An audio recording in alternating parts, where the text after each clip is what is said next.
ಅಧ್ಯಾಯ 3 ಸ್ತ್ರೀವಾದಿ ಆನ್ವಯಿಕ ವಿಮರ್ಶೆ.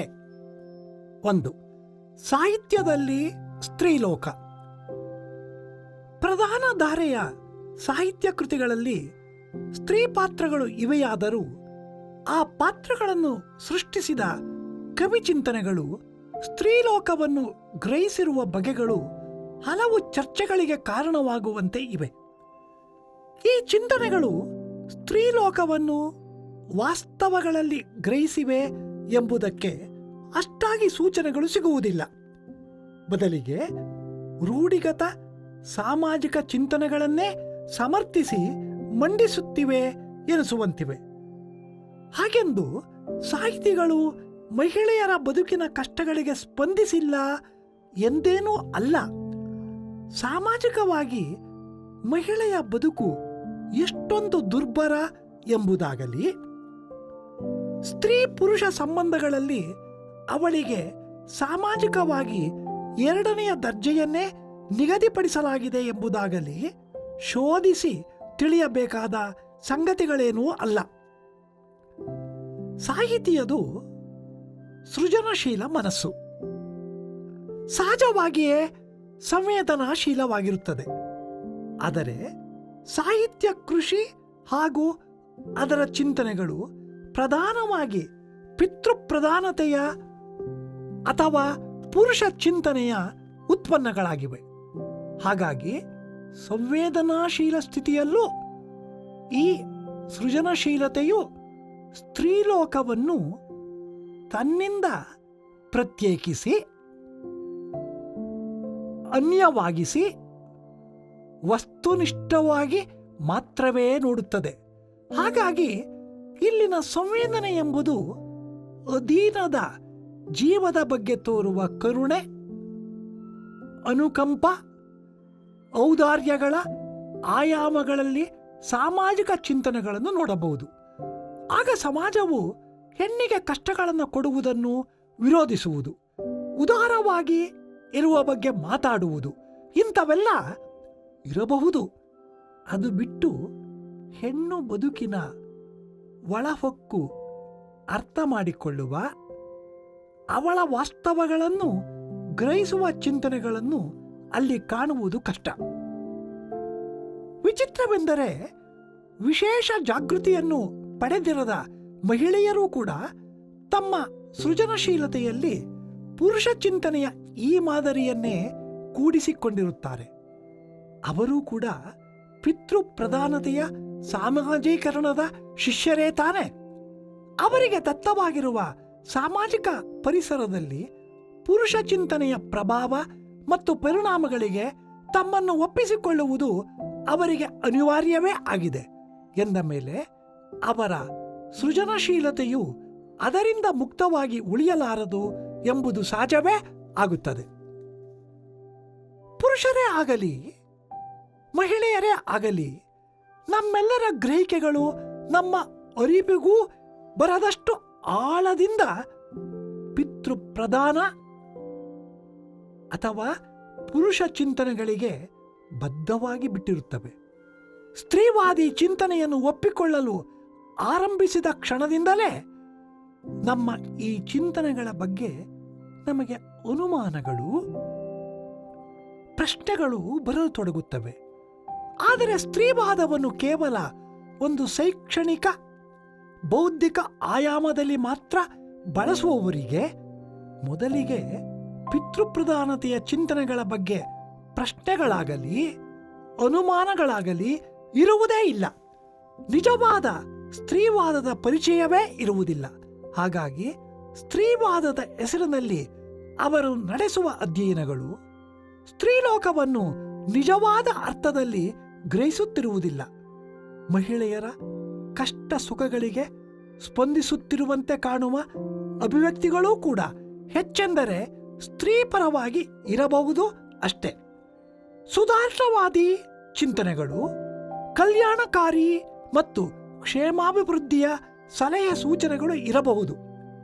ಸ್ತ್ರೀ ಕೇಂದ್ರಿತ ಎಂಬ ಹೆಸರಿನ ಕೃತಿಗಳಲ್ಲಿ ಅವರು ಸೃಷ್ಟಿಸುವ ಹೆಣ್ಣು ಪಾತ್ರಗಳು ಎಂದೂ ತಮ್ಮ ಬದುಕನ್ನು ತಾವು ಬದುಕುವುದಿಲ್ಲ. ಬದಲಿಗೆ ಅಲ್ಲಿನ ಗಂಡು ಪಾತ್ರಗಳ ಸುತ್ತಲೇ ಸುತ್ತುತ್ತವೆ. ಕೃತಿಯ ಕೇಂದ್ರ ಯಾವುದು ಎಂಬ ಕಲ್ಪನೆಯೂ ಇಲ್ಲದ ಅಭಿವ್ಯಕ್ತಿಗಳು. ಇಲ್ಲಿನ ಮುಖ್ಯ ಸಮಸ್ಯೆ ಎಂದರೆ ಮಹಿಳಾ ಬದುಕಿನ ಯಾವ ಸಂಗತಿಯನ್ನೂ ಅವಳ ದೃಷ್ಟಿಕೋನದಿಂದ ನೋಡುವುದಿಲ್ಲ. ಕಾಣುವ ದೃಷ್ಟಿಯೇ ಪುರುಷನದು. ಆದ್ದರಿಂದ ಕಾಣುವ ಪರಿಹಾರವೂ ಆ ದೃಷ್ಟಿಕೋನದ್ದೇ ಆಗುತ್ತದೆ. ಮಹಿಳೆಯನ್ನು ಕುರಿತಂತೆ ಈ ದೃಷ್ಟಿಕೋನವೇ ರೂಪಿಸಿರುವ ಸ್ಥಿರ ರೂಪದ ಸಾಮಾಜಿಕ ಚಿಂತನೆಗಳು ಚಾಲ್ತಿಯಲ್ಲಿವೆ. ಅವಳ ಗುಣಲಕ್ಷಣ ಸ್ವಭಾವಗಳೇನು, ಅವಳ ಸಾಮರ್ಥ್ಯ ಅಥವಾ ದೌರ್ಬಲ್ಯಗಳು ಯಾವುವು, ಸಾಮಾಜಿಕವಾಗಿ ಅವಳಿಗೆ ಇರುವ ಹಕ್ಕು ಮತ್ತು ಬಾಧ್ಯತೆಗಳು ಏನು, ಅವಳ ದೇಹ, ಬುದ್ಧಿ ಹಾಗೂ ಮನಸ್ಸುಗಳು ಏನು ಕೇಳುತ್ತವೆ, ಅವಳ ಇಷ್ಟ ಅನಿಷ್ಟಗಳೇನು, ತನ್ನದೇ ಬದುಕಿನ ಸಂದರ್ಭಗಳಿಗೆ ಅವಳ ಪ್ರತಿಕ್ರಿಯೆಗಳೇನು ಎಂಬ 10 ಹಲವು ಪ್ರಶ್ನೆಗಳಿಗೆ ಈ ದೃಷ್ಟಿಕೋನವೇ ತನಗೆ ತೋಚಿದಂತೆ ಉತ್ತರಿಸಿಕೊಳ್ಳುತ್ತದೆ. ಇಷ್ಟು ಸಾಲದೆಂಬಂತೆ ತನ್ನ ಈ ಶೋಧಕ್ಕೆ ಒಪ್ಪುವ ಸಲಹೆ ಸೂಚನೆಗಳನ್ನು ಉದಾರವಾಗಿ ಮಂಡಿಸುತ್ತದೆ. ಒಮ್ಮೆಯಾದರೂ ಮಹಿಳೆಯ ಎದುರು ನೇರವಾಗಿ ನಿಂತು ನಿನ್ನ ಬದುಕನ್ನು ಕುರಿತು ನಿನ್ನ ಅನಿಸಿಕೆಗಳು ಏನು, ನಿನ್ನ ಅಗತ್ಯಗಳೇನು, ನಿನಗೆ ಒಪ್ಪಿಗೆಯಾಗುವ ಪರಿಹಾರಗಳು ಎಂಥವು ಎಂಬ ಸಂವಾದಕ್ಕೆ ಈ ಚಿಂತನೆಗಳು ಅವಕಾಶಗಳನ್ನು ಕಲ್ಪಿಸುವುದಿಲ್ಲ. ಈ ಸುಧಾರಣಾವಾದಿ ಚರ್ಚೆಯನ್ನು ಎಷ್ಟು ಬೇಕಾದರೂ ಮುಂದುವರಿಸಬಹುದು. ಈ ಪುರುಷ ಕೇಂದ್ರಿತ ಚಿಂತನೆಯು ನಮ್ಮ ಎಲ್ಲ ಸಮಸ್ಯೆಗಳಿಗೂ ಮೂಲ ಕಾರಣವಾದ ಪಿತೃಪ್ರಧಾನತೆಯ ಹೆಸರನ್ನೂ ತೆಗೆಯುವುದಿಲ್ಲ. ಇಲ್ಲಿನ ತಾರತಮ್ಯದ ಮೌಲ್ಯ ವ್ಯವಸ್ಥೆಯನ್ನು, ನ್ಯಾಯ ವ್ಯವಸ್ಥೆಯನ್ನು ಪ್ರಶ್ನಿಸುವುದಿಲ್ಲ. ಬದಲಿಗೆ ಎಲ್ಲದಕ್ಕೂ ಉಪಶಮನದ ದಾರಿಗಳನ್ನು ಹೇಳುತ್ತದೆ. ಕೇಂದ್ರ ಪ್ರಶ್ನೆಯನ್ನೇ ಸ್ಪರ್ಶಿಸದೆ ಮಾತಾಡುತ್ತಾ ಯಾಮಾರಿಸುತ್ತದೆ. ಇದೇ ಸಂಸ್ಕೃತಿಯ ಉತ್ಪನ್ನವಾದ ಸಾಹಿತ್ಯವೂ ಈ ಪ್ರಶ್ನೆಯನ್ನು ಎತ್ತುವುದಿಲ್ಲ. ಆ ವಲಯದಲ್ಲಿ ಕೆಲಸ ಮಾಡುವ ಸೃಜನಶೀಲ ಸಂವೇದನೆಗಳಿಗೂ ಇದು ತಟ್ಟುವುದಿಲ್ಲ. ಅಲ್ಲಿಗೆ ಅದು ಹೇಳುವ ಎಲ್ಲ ಪರಿಹಾರಗಳು ಹುತ್ತವನ್ನು ಬಡಿಯುವ ರೀತಿಯಲ್ಲೇ ಇರುತ್ತವೆ. ಇಷ್ಟಕ್ಕೂ ಸಾಹಿತ್ಯ ಕೃತಿಗಳು ವಾಸ್ತವ ಸಮಸ್ಯೆಗಳಿಗೆ ಉತ್ತರಗಳನ್ನು ಹೇಳುವ ಹೊಣೆಯನ್ನೇನೂ ಹೊರಬೇಕಿಲ್ಲ. ಆದರೆ ಒಂದು ಆರೋಗ್ಯಕರ ಸಂವಾದಕ್ಕೆ ವೇದಿಕೆಯನ್ನು ಸೃಷ್ಟಿಸುವ ಹೊಣೆ ಅದಕ್ಕೆ ಖಂಡಿತವಾಗಿಯೂ ಇರಬೇಕು. ಪ್ರಧಾನ ದಾರಿಯದು ಎನ್ನಲಾಗುವ ಸಾಹಿತ್ಯವು ಇರುವುದೇ ಪುರುಷ ಗ್ರಹಿಕೆಯ ಪರಿಸರದಲ್ಲಿ. ಮಹಿಳೆಯರು ಕೂಡ ಈ ಗ್ರಹಿಕೆಗಳಿಂದ ಮುಕ್ತರಾಗಿರುವುದಿಲ್ಲ. ಹಾಗಾಗಿ ಸಾಹಿತ್ಯದಲ್ಲಿ ಸ್ತ್ರೀಲೋಕವು ಚಿತ್ರಿತವಾಗುವ ಬಗೆಯನ್ನು ಗುರುತಿಸುವಲ್ಲಿ ಈ ಸೃಷ್ಟಿಯು ಪುರುಷನದೋ ಅಥವಾ ಮಹಿಳೆಯದೋ ಎಂಬ ಭೇದವೇನೂ ಇರುವುದಿಲ್ಲ. ಆದರೆ ಸಾಮಾಜಿಕ ಗ್ರಹಿಕೆಗಳ ಹಿನ್ನೆಲೆಯಲ್ಲಿ ಪುರುಷ ರಾಜಕಾರಣವಿದೆ ಎಂಬ ಸಂಗತಿಯನ್ನು ಸಾಹಿತ್ಯದ ಸೃಜನಶೀಲತೆಯ ವಿಷಯಕ್ಕೂ ಇದೇ ಸಾರ್ವತ್ರಿಕ ಸತ್ಯ ಎಂಬಂತೆ ಸಾರ ಸಗಟಾಗಿ ಅನ್ವಯಿಸುವುದು ಅನ್ಯಾಯದ ತರ್ಕವೇ ಆಗುತ್ತದೆ. ಸ್ತ್ರೀವಾದವನ್ನು ಅರಿತವರಿಗೆ ಇಲ್ಲಿ ಕೆಲಸ ಮಾಡುತ್ತಿರುವ ರಾಜಕಾರಣಕ್ಕೆ ಪುರುಷನು ಕಾರಣವೇ ಅಲ್ಲ. ಬದಲಿಗೆ ಅಲ್ಲಿರುವುದು ಪಿತೃಪ್ರಧಾನತೆಯ ರಾಜಕಾರಣ ಎಂಬುದು ಅರ್ಥವಾಗಿರುತ್ತದೆ. ಪಿತೃಪ್ರಧಾನತೆಯ ಸಮಾಜವು ಮಹಿಳೆಯ ಲೋಕಗ್ರಹಿಕೆಯನ್ನು ಹೊರತುಪಡಿಸಿದ ಪುರುಷನ ಲೋಕಗ್ರಹಿಕೆಯನ್ನು ಸಾಮಾನ್ಯೀಕರಿಸಿ ಇದೇ ಎಲ್ಲರ ಲೋಕಗ್ರಹಿಕೆ ಎಂದು ಸಾಧಿಸುತ್ತದೆ.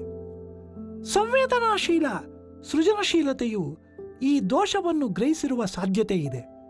ಮಾನವ ಲೋಕ ಎಂದರೆ ಸ್ತ್ರೀಲೋಕ ಹಾಗೂ ಪುರುಷ ಲೋಕಗಳೆರಡೂ ಒಳಗೊಳ್ಳಬೇಕು ಎಂದು ಅದಕ್ಕೆ ತೋರಬಹುದು. ವಾಸ್ತವದಲ್ಲಿ ಸಾಮಾಜಿಕವಾಗಿ ಸ್ತ್ರೀ ಪುರುಷರಲ್ಲಿ ತಾರತಮ್ಯಗಳು ಇದ್ದಿರಲಿಲ್ಲ ಎಂದರೆ ಮಾನವಲೋಕ ಎಂಬುದು ಸಮಗ್ರ ಗ್ರಹಿಕೆಯದೇ ಆಗುತ್ತಿತ್ತು. ಆದರೆ ಪಿತೃಪ್ರಧಾನತೆಯ ಲಿಂಗ ತಾರತಮ್ಯ ನಿರ್ದೇಶನವು ಸ್ತ್ರೀ ಪುರುಷರ ಲೋಕಗಳನ್ನು ಭಿನ್ನಗೊಳಿಸಿ ಇಟ್ಟಿದೆ. ಇದೇ ಗ್ರಹಿಕೆಯನ್ನು ಇಬ್ಬರಲ್ಲೂ ನೆಲೆಗೊಳಿಸಿದೆ. ಅವರವರಿಗೆ ಸೂಚಿತವಾಗಿರುವ ಜೀವನ ಸಂದರ್ಭಗಳೇ ಅವರಿಬ್ಬರ ಲೋಕಗಳನ್ನು ಪ್ರತ್ಯೇಕಗೊಳಿಸಿ ಇಟ್ಟಿವೆ. ಅಂದರೆ ಅವರ ಜೀವನಗಳ ಅನುಭವಗಳೂ ಭಿನ್ನ, ಅವರ ಲೋಕಗಳೂ ಭಿನ್ನ. ಅವರ ಸೃಷ್ಟಿಯ ಸಾಹಿತ್ಯವು ಈ ಎಲ್ಲ ವಿವರಗಳನ್ನು ತಮಗೆ ಅರಿವಿಲ್ಲದೆ ದಾಖಲಿಸಿರುತ್ತವೆ ಎಂಬುದು ಸ್ತ್ರೀವಾದಿ ಅಧ್ಯಯನದ ಗ್ರಹಿಕೆ. ಈ ಹಿನ್ನೆಲೆಯಲ್ಲಿ ಸ್ತ್ರೀವಾದಿ ಸಾಹಿತ್ಯ ವಿಮರ್ಶೆಯು ಸಾಹಿತ್ಯ ಕೃತಿಗಳನ್ನು ತನ್ನ ಚಿಂತನೆಗಳಿಗೆ ಸಾಕ್ಷ್ಯವಾಗುವ ಪರಿಕರಗಳೆಂದು ಭಾವಿಸುತ್ತದೆ. ಇದನ್ನು ಈವರೆಗೆ ಅವಗಣನೆಗೆ ಒಳಗಾಗಿರುವ ಸ್ತ್ರೀಲೋಕದ ಅನಾವರಣಕ್ಕೆ ನೆರವಾಗುವ ಒಂದು ಸ್ತ್ರೀವಾದಿ ಆಯಾಮ ಎನ್ನಬಹುದು. ಇಂತಹ ಶೋಧದ ಒಂದು ಪ್ರಯತ್ನವಾಗಿ ಕನ್ನಡ ಸಾಹಿತ್ಯ ಕೃತಿಗಳನ್ನು ಆಧರಿಸಿ ಸಾಹಿತ್ಯ ಮತ್ತು ಸಾಹಿತಿಗಳು ಸ್ತ್ರೀಲೋಕವನ್ನು ಗ್ರಹಿಸಿರುವ ಮಾದರಿಗಳನ್ನು ಎರಡು ಪ್ರಧಾನ ಬಗೆಗಳು ಎಂದು ಗುರುತಿಸಬಹುದು. ಒಂದು, ಸ್ತ್ರೀಲೋಕವನ್ನು ಮಹಿಳಾ ಸಾಹಿತ್ಯವು ಅಂದರೆ ಲೇಖಕಿಯರು ಗ್ರಹಿಸಿರುವ ಬಗೆ. ಎರಡನೆಯದು, ಪುರುಷರು ತಮ್ಮ ಸಾಹಿತ್ಯದಲ್ಲಿ ಸ್ತ್ರೀಲೋಕವನ್ನು ಗ್ರಹಿಸಿರುವ ಬಗೆ. ಈ ಶೋಧಕ್ಕಾಗಿ ಇಲ್ಲಿ ಕೆಲವು ಕನ್ನಡ ಕೃತಿಗಳನ್ನು ಆಯ್ದುಕೊಳ್ಳಲಾಗಿದೆ. ಲೇಖಕರು ಮತ್ತು ಲೇಖಕಿಯರು ಸ್ತ್ರೀಲೋಕವನ್ನು ಹೇಗೆ ಪ್ರವೇಶಿಸಿದ್ದಾರೆ ಹಾಗೂ ಅರ್ಥ ಮಾಡಿಕೊಂಡಿದ್ದಾರೆ ಎಂಬುದನ್ನು ವಿಶ್ಲೇಷಣೆ ಮಾಡುವ ಮೂಲಕ ಲೋಕಗ್ರಹಿಕೆಯ ಬಗ್ಗೆ ಹೊಸ ವ್ಯಾಖ್ಯಾನವನ್ನು ಕಟ್ಟಬಹುದಾಗಿದೆ. ನಮ್ಮ ವಿಶ್ಲೇಷಣೆಯು ಸ್ತ್ರೀವಾದಿ ದೃಷ್ಟಿಕೋನದ್ದಾದರೆ ಈಗ ಪ್ರಚಲಿತವಿರುವ ವ್ಯಾಖ್ಯಾನವು ಪಿತೃಪ್ರಧಾನ ಚಿಂತನೆಯ ಮೂಲದ್ದು ಎಂದು ಸಾಬೀತು ಮಾಡಲು ಕೂಡ ಸಾಧ್ಯವಾಗಬಹುದು.